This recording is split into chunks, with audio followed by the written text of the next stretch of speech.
Unfiltered stories, unapologetic truth, unmistakably brave.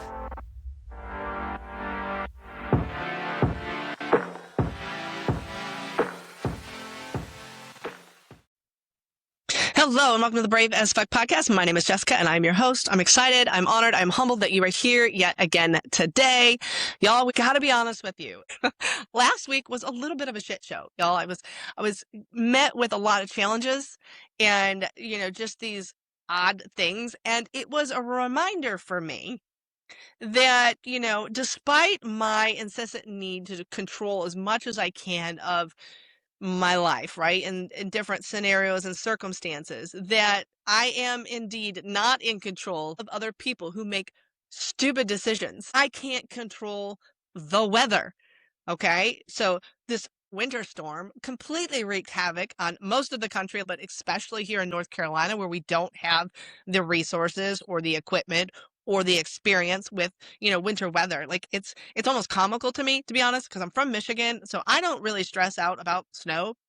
I don't really stress out about ice. I mean, I don't want to lose power and be cold, but at the end of the day, I know it's all going to be fine, right? Like we'll survive and we'll figure it out. And I know the things to do to prep for it. So I feel pretty comfortable in that. So I don't stress about the storm, but I do find myself stressing about the people here who panic and literally buy up everything in the stores and they just lose their damn minds. And it's almost comical, but not. You know what I'm saying? So anyways, the storm comes in and I had a massive work event last week. We had all these managers fly in, 51 of them. And before you know it, I've got flight delays, cancellations. I've got to rearrange transportation, shift agendas. Like it was a shit show. And so I was at the office. I had to be there every day, which is not the norm for me. And they were like 12, 14-hour days, right? And I was disconnected from reality and all that. Meanwhile, the storm is brewing on the outside. People are buying up all the stuff on the shelves. And despite my efforts to continually order groceries, because I knew I wouldn't have time to go to the store kept canceling my orders. I don't know if they ran out of the stuff before the website was updated, or they didn't have people to pull the orders. They didn't have people to deliver the orders. I don't fucking know. But all I know is I was starting to stress, not because of the weather, but of the whole idea that I might be locked at home with 3 men and no food. Now that is dangerous.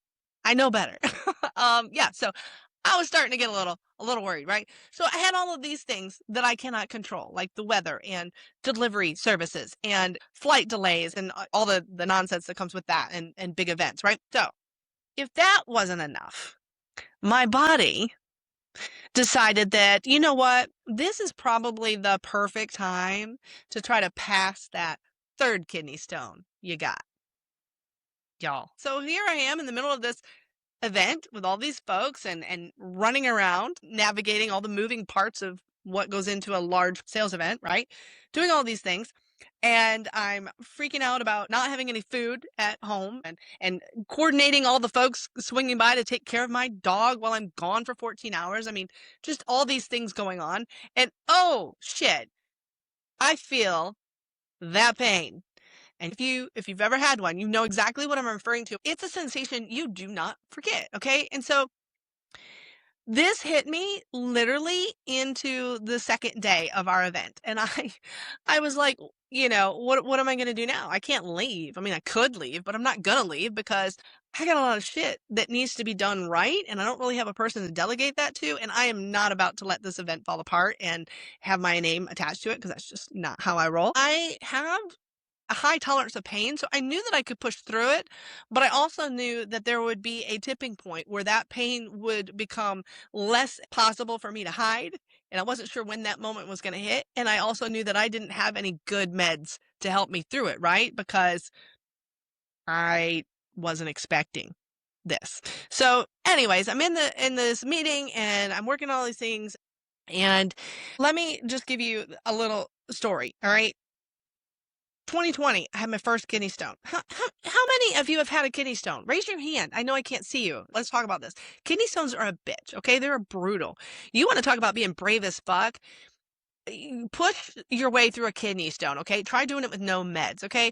Listen, I have had multiple surgeries. I've had 2 C-sections, I've had hernia repair, hysterectomy, biopsies. I've had multiple procedures where they have cut into my body, taken out my parts, put things together in an effort to fix me. None of it has compared to what it feels like with a kidney stone, okay? I mean, imagine a sharp-edged rock trying to force its way through systems in your body that are not intended to push rocks with sharp edges. Okay? It's a bitch. And anyways, so, 2020 was when I had my first kidney stone. And the only reason I kind of had some awareness of what that might look like is my mother had them when I was a child. I vaguely remember her going through that, but that's all I know. So when I woke up and I felt the sensations that you feel when it starts to move through your back or whatnot, I was like, do I have a UTI? I don't know what this is, yada, yada. Literally on the phone with my boss. And she was like, are you okay? And I'm like, no, something's terribly wrong. And she had known me for a long time. She knew, again, I've got a high tolerance of pain. She's like, if you are this stressed about it, you must be in a lot of pain. Like, so she turns around the expressway, literally comes to my house, picks me up and takes me to the hospital. Okay. Cause I can't drive. I can't catch my breath at this point. I don't know what's happening for sure, but I've kind of suspected that it might be a kidney stone because it sounds, like what people describe. Anyways, I get to the hospital. I sit in the waiting room. I sit in a chair in the lobby for like hours, just rocking in a ton of pain, begging for medication, right? I finally get put in a room, and as they're getting me set up and they're going to hook me up with all the IVs and everything, they asked me to take a urine sample, okay, to confirm that this is a rock. All right, fine, whatever. All right, so I go in and I take the urine sample, and I shit you not, I come out of the room and I'm like, this rock, is this what we're looking for? Y'all, I passed the rock in the urine sample to test whether or not I was passing a rock. So me, right? So they're like, yeah, how do you feel? I'm like, fucking amazing. Like nothing had ever happened. It's like just it's the most insane thing. It's like intense pain and then nothing. It's kind of like giving birth. So anyways, I hand them the cup and they're like, all right, well, we're gonna check you out now. And basically all I got from the hospital that day was a bill, a really large bill for having a room that I wasn't in but 30 minutes. Okay. It just insane. All right.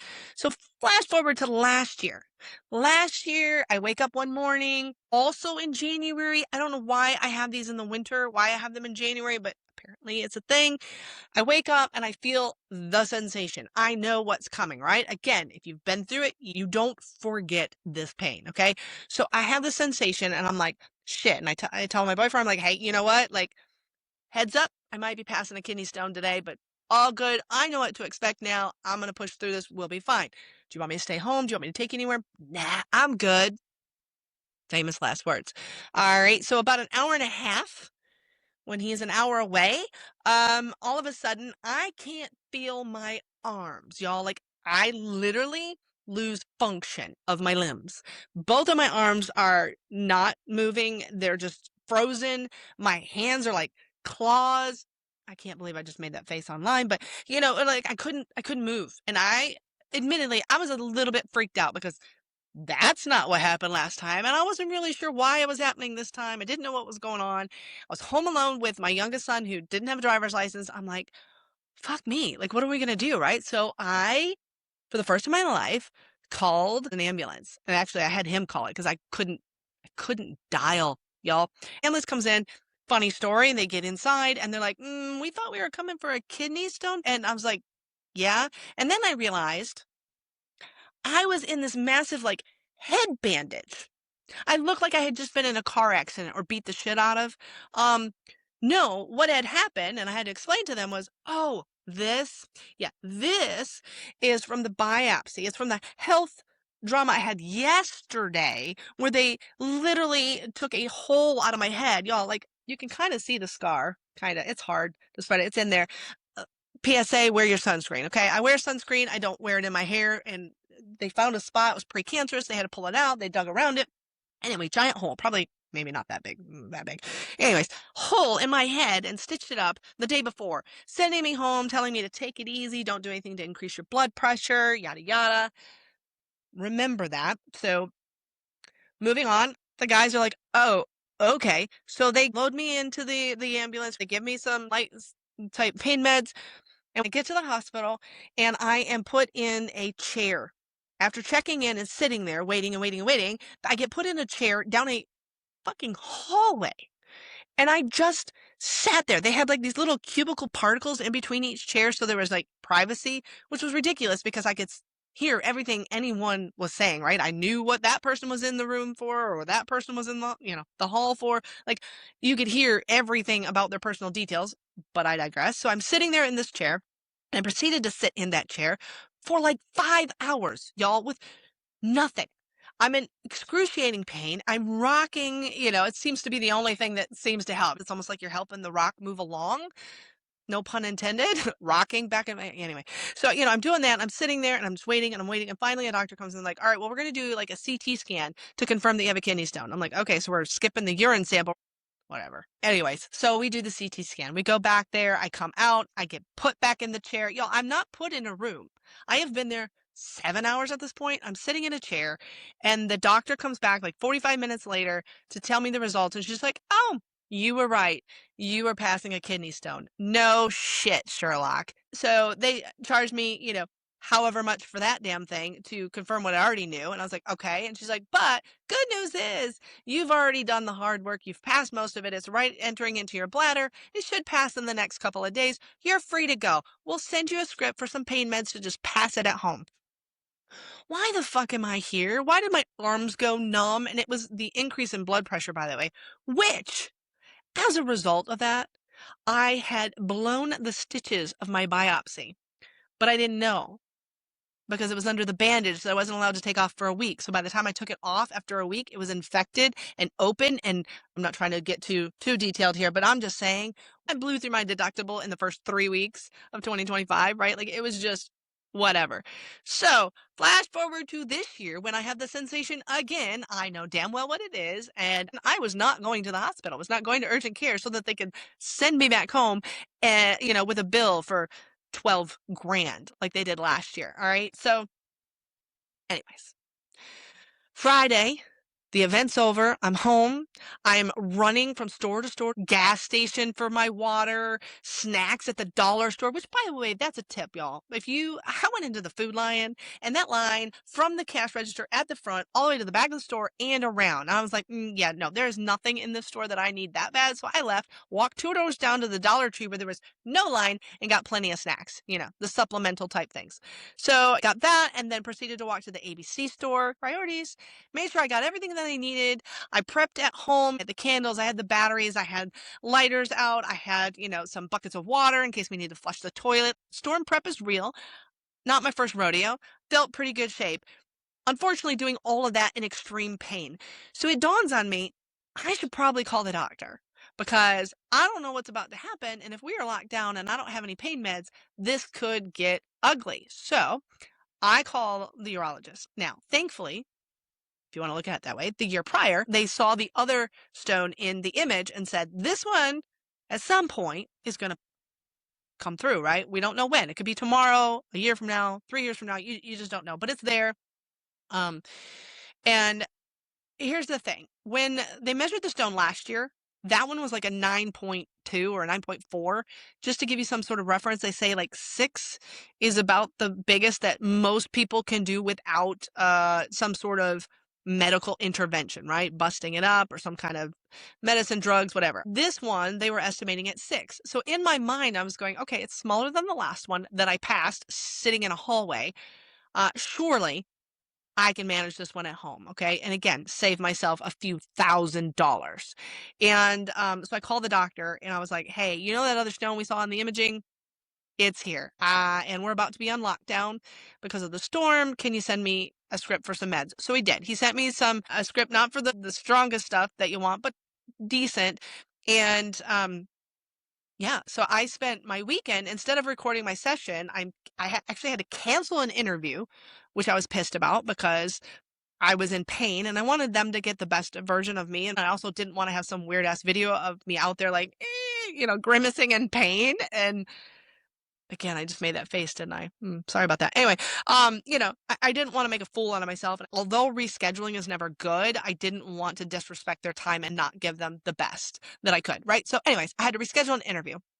And I spent my weekend literally medicating myself, pushing through the pain as best I could, and, you know, eating way too many fucking snacks, telling myself I had to so that I didn't get sick by the meds, which is a thing. But yeah, that was my weekend. And then my water heater broke because my lines froze, which I had to stand in the garage and warm up with a hair dryer because we're not built for 13 degrees here. Like, I mean, when I say it has been just one thing after the other, it was just one thing after the other. All right. So, like, kind of a rough week.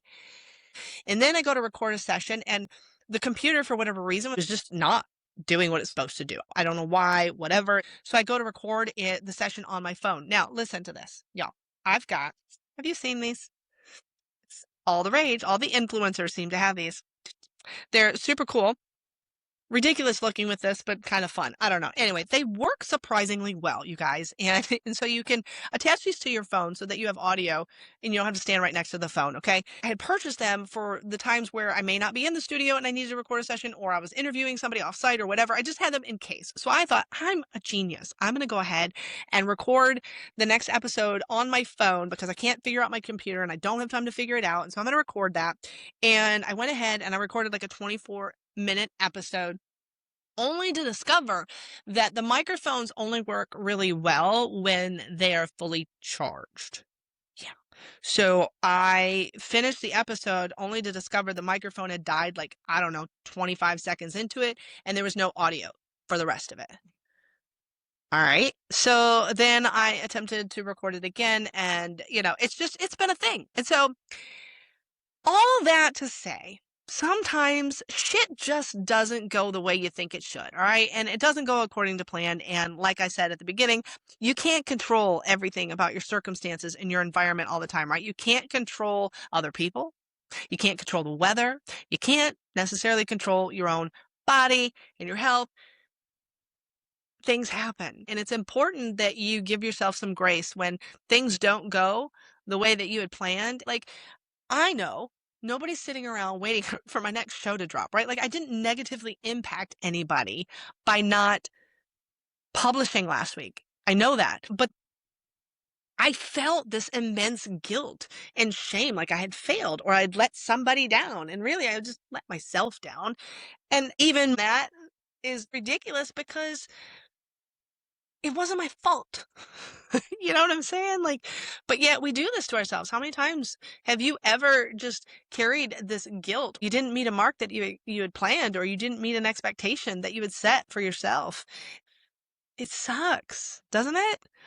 But you guys, sometimes things don't work, or things get, derailed at times, or outside influence could have an impact on your progress.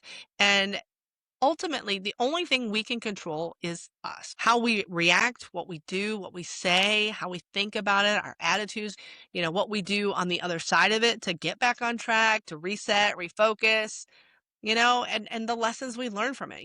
Honestly, I've learned that it's important to give myself a little bit more of a time buffer for a show. I need to record episodes earlier, have more ready and on the fly. And I don't right now because I talk to you guys about whatever's on my heart that week and what feels right in the moment. And I know there's pros and cons to that, but I also feel like when I do that, my messages are more, I don't want to say more authentic, but they're definitely less rehearsed feeling, right? Like, I don't want to come out here and just read a script to you. I don't write a script. I don't really like to re-record if I don't have to. I try to get it right in camera. That's an old photographer's term, but I try to limit the amount of editing and just getting it right from the start. And so a lot of that comes into play with my schedule. And I was reminded last week that when, something goes awry, I need to have a plan in place and I need to be prepared to shift accordingly in order to stay on track. So, that's what I got for you guys this week, is a story and just a reminder that sometimes things happen. And even though you can't control those other things, you can control yourself. Give yourself some grace and shift as you need. Take as much time as you need. Like, I didn't post any videos on social media saying that I was late or I was sorry, and I thought about it. but I was miserable and in pain, and I just didn't have it in me. I didn't have the bandwidth. And you know what? I hope y'all can forgive me for that. Again, I don't think anybody was missing the show. But at the end of the day, I would hope that my kind of listeners would understand that, oh shit, she was going through something and she had to take some time to herself and get her body back in order. Yeah. So anyways, that's what I got for you guys this week. I know it's not necessarily earth-shattering, insightful, but it's reality. And I just want to be truthful with you guys and share with you what's all going on. So, rescheduling interviews, getting that back on track so that we can start sharing some of those stories with you. The vision board workshop, I know we had it planned for this past Monday and I had to cancel that because of the weather. Also derailed. That's okay. We're going to wait. They're now calling for another winter storm this weekend. So I'm going to wait a little bit until things kind of settle from the weather standpoint, and then we'll reschedule that for all the local folks that want to attend. But anyways, you guys are amazing. I love that you're sticking around. Thanks for coming back. Next week, just to give you a heads up, next week, what we're going to talk about, we're going to talk about your circle and your environment and the importance of setting boundaries in the ways that you can in order to influence the outcome and the quality of your life. That's what we're going to talk about next week. Hope y'all had a better week than I did. Talk to you soon.